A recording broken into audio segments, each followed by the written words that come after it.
Hey everybody, it's Rob from MTB, Michigan. And as you can tell, it is winter outside.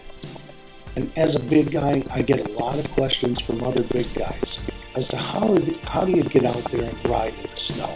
So today I'm going to answer a number of questions that I get on a regular basis, ranging from tire pressure to gear to safety concerns. Hopefully this video will be helpful to you, and I look forward to seeing you out on the trail.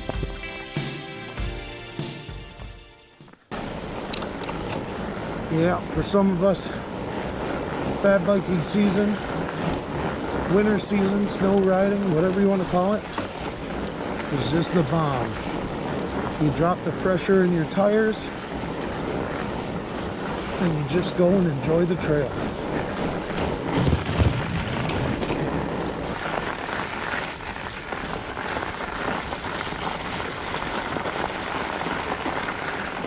Now you can hear that crinkling.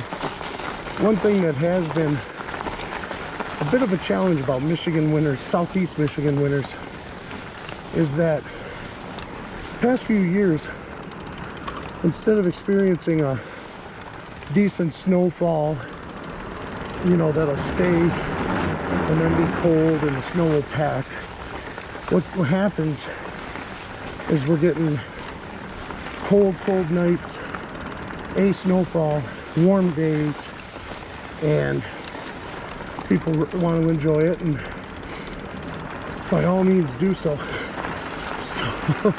But the downfall to that is a lot of times what's happening is, or what happens is, you get an ice pack ice base under the trail, and that's where the guys who, you know, guys ride studded and stuff like that, they have a real good advantage over us who are not, because, you know, that snow base or that ice base, if you're not real deep in snow like today, you do have a potential for slipping. And so I guess big guys who have watched this channel or other channels like mine where you're inspired to get out and start working on your health, my caution to you is that snow riding, you're going to do more for the enjoyment about being on a bike than you should for the exercise portion. You're going to get your heart rate up. You're still going to be working out. Actually, your duration, if you ride more carefully until you're really comfortable, your duration at an elevated heart rate is probably going to be longer, which is only going to be better for you. But you see, like that there, slippery, make a harsh turn, you know, there's a potential for injury. And what I like about this particular trail to start snow riding is that it is relatively flat. So you get more of the pedaling, just enjoying the scenery and the actual workout without as much of the risk of making a mistake and hurting yourself, which only leads to more trouble with your health. So my recommendation is, I know there are guys who've watched this channel and bought bikes. My recommendation is, if you're going to ride in the snow, start on flat trails. Really get to know what your snow conditions are, what your area is like. Work out all the bugs. There's plenty of time to ride, you know, do hot laps and all that. But if you just focus on, really, I mean, look at the scenery. It's so much different than it is in the summer. and you just focus on enjoying this ride, I think you're doing better off than if you are focusing on trying to lose an inch off your waistline. And honestly, I think you're doing better, because the further you can ride long and steady, the longer you can ride long and steady, your heart rate's elevated a longer period of time, you're building fitness and endurance and burning calories for a longer period of time than if you were focused on, oh, I gotta lose weight, I gotta lose weight, I gotta get my health up. I can tell you, as a guy who's ridden his whole life and struggled with his weight the past 15 years, I've thought like that. That's what ended me up in having the broken ankle this past year. That need to progress, need to get back where I was, need to do this, need for speed. That's what hurt me.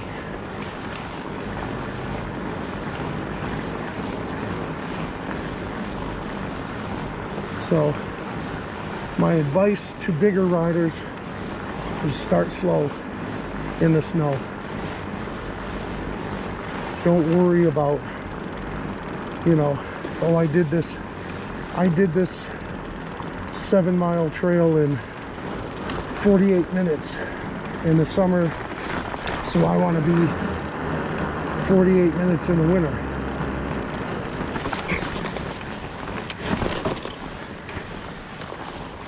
No. Focus on, understand, I'm out exercising, so I'm going in the right direction. And focus on enjoying it.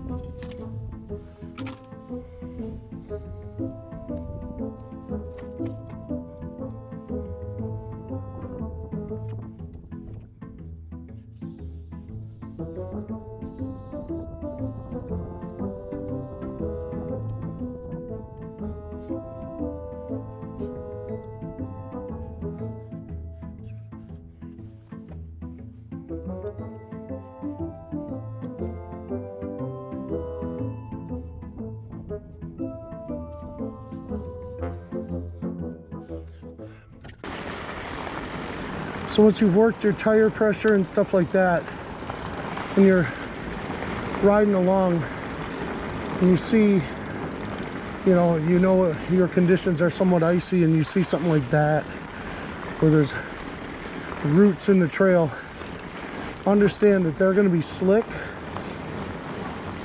and the propensity is to make sudden motions and jerk. Don't do that. Learn to be real smooth on your lane choice. You're going to want to look way up ahead.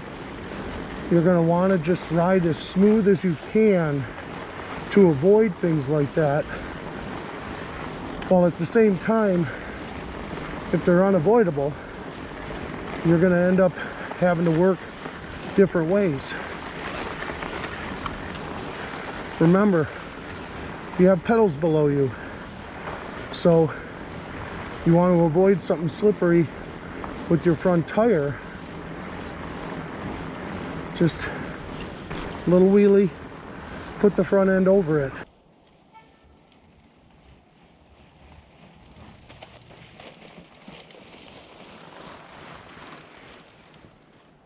Get the front tire over it, and you're not worried about slipping as much on that front tire, which is where you're going to do the bulk of your crashing. Your back tire may slip, you can put your foot down. Your front tire slips, you tend to want to make a jerky motion, which can cause you to crash. A lot of big guys always ask me, Rob, what are you wearing? The simple answer is, you know, Versace, fancy clothes, stuff like that, which is not true. The real answer is there are not a lot of clothing options for big guys, but I did find Aerotech, which I've talked about before. I'm wearing an Aerotech jacket, waterproof, etc., etc. Nice thin layers, and just like anybody else, you're going to want to wear layers. You're not going to want to bundle up. But for pants, I was still struggling to find ones that I liked. Now, on Amazon, I happened to find this company, and I don't remember the spelling, but it's Bayleaf, like B-A-L-E-F or E-E-F or something like that. They make a fleece-lined riding pants that go up to 5X. So that's basically what I'm wearing. As for shoes, I just wear my typical Columbia hiking boot type thing because I still ride flats. There are a lot of shoes options, but I found those worked for a guy who wants to ride flats and still may have to walk sections. So that's that. And basically on a 30-degree day like today, I've got a pair of socks, a pair of shorts, and the fleece pants, and I've got like an Under Armour thermal t-shirt, if you will, a jersey, long sleeve jersey, and this jacket on. And this will take me down into the teens. Really, I might throw another layer on up top, and I might throw some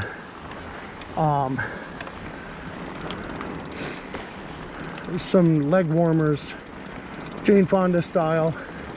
No, the pearly zooming type leg warmer. I might throw something like that on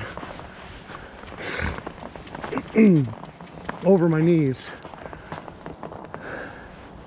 But that really is it for what I wear. I normally ride in colder temperatures with moose mitts and regular riding gloves. Today I have on a winter cycling glove.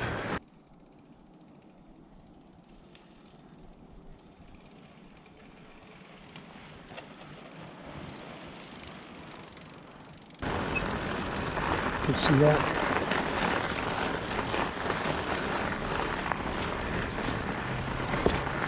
So again, a technical section. Just drop your seat, stay low. You know, yes, I have dropped that ridge. Yes, I have done things here, but I don't need to if I want to have longer term health benefits.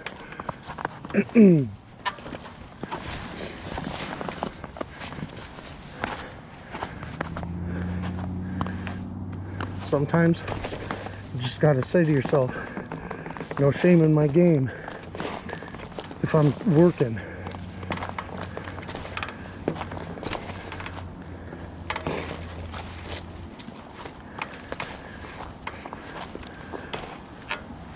And yes, you know, I'm walking a section I have dropped to flat as recently as 2 years ago.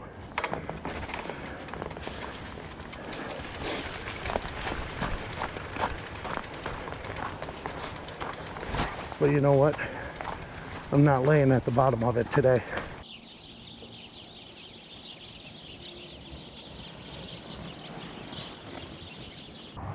So you can see that the snow is picking up today, which is awesome.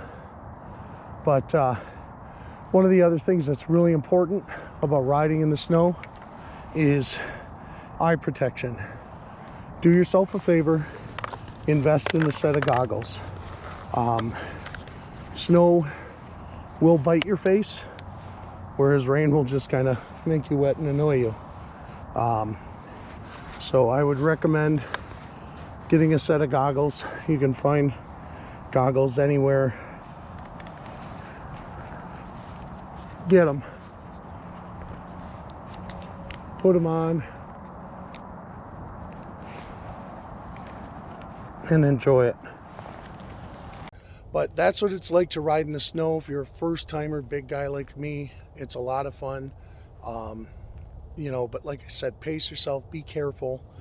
Don't do things just because you feel like you have to or you want to progress or anything like that. Take it slow. Your heart rate's still going. You're still burning calories. You're still in motion. So that's my advice. Enjoy the ride. Anyway, I'll catch you on the next one. Live the faith, ride it out. Hope to see you on the trail.